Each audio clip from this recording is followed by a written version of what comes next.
থাম থাম। পলিমাহীয়ে ঘৰৰ ভিতৰত সকলোতে বিচাৰি ফুৰিছে। এই পিছফালে এটা শব্দ শুনা গ'ল। তুমি ইয়াতে আছা। ঠিক সময়তে ঘূৰি আহি তাক ধৰিলে। ইয়াত কি কৰি আছা? একো নাই মাহী, মই মাত্ৰ। তোৰ মুখত কি আছে? যাম, এতিয়া বুজিলো তুমি ইয়াত কি কৰি আছিলা। পলিমাহীয়ে ডাঠ কঠোৰ দৃষ্টিৰে চালে। হঠাতে টমে ক'লে, পিছফালে চাওকচোন মাহী। মাহীয়েকে কি হৈছে গম পোৱাৰ আগতেই টম পলাই লৰ মাৰিলে। দুষ্টামিৰ মাজতো তাক ভাল পাইছিল। টম আছিল তাইৰ মৃত ভনীয়েকৰ একমাত্ৰ পুত্ৰ। খুৰীয়ে শনিবাৰে তাক কামত লগাবলৈ সিদ্ধান্ত ল'লে। পিছদিনা টমক বেৰখন বগা ৰঙেৰে ৰং কৰিবলৈ দিলে। টমে আমন জিমনকৈ বাল্টি এটা লৈ ৰং কৰিবলৈ ল'লে আৰু ভাবিবলৈ ধৰিলে তাৰ বন্ধুবোৰ নিশ্চয় এতিয়া খেলি আছে।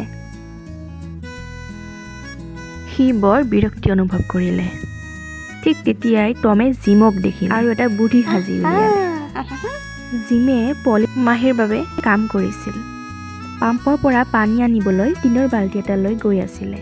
টমে যদিও বেয়া পাইছিলে, ভাবিছিলে নিশ্চয় তাত মই লগৰ ল'ৰাবোৰ লগ পাম।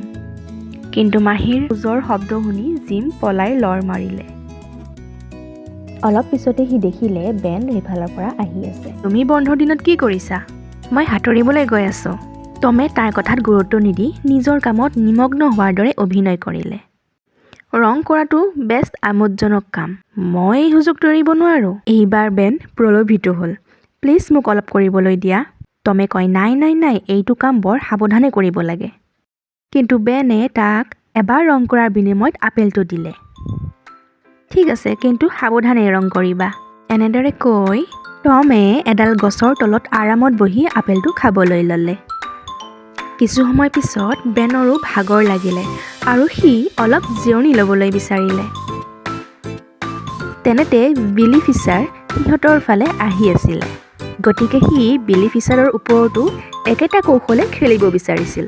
বিলি ফিছাৰেও ৰং কৰিব বিচাৰিছিলে, কিন্তু টমে ৰং কৰাৰ বিনিময়ত কিবা এটা বিচাৰিলে। গতিকে বিলি ফিছাৰে তাক তাৰ চিলাটো দি দিলে।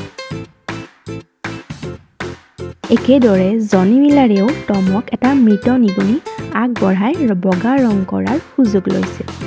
দুপৰীয়ালৈকে টমে 12টা মাৰ্বল, চকৰ টুকুৰা, টিনৰ সৈনিক, 2টামান টেডপল, এটা পোৱালি, কটাৰীৰ হেণ্ডেল আদি সংগ্ৰহ কৰিলে আৰু তাৰ বিনিময়ত সি বেৰখন 3বাৰ ৰং কৰাই ল'লে।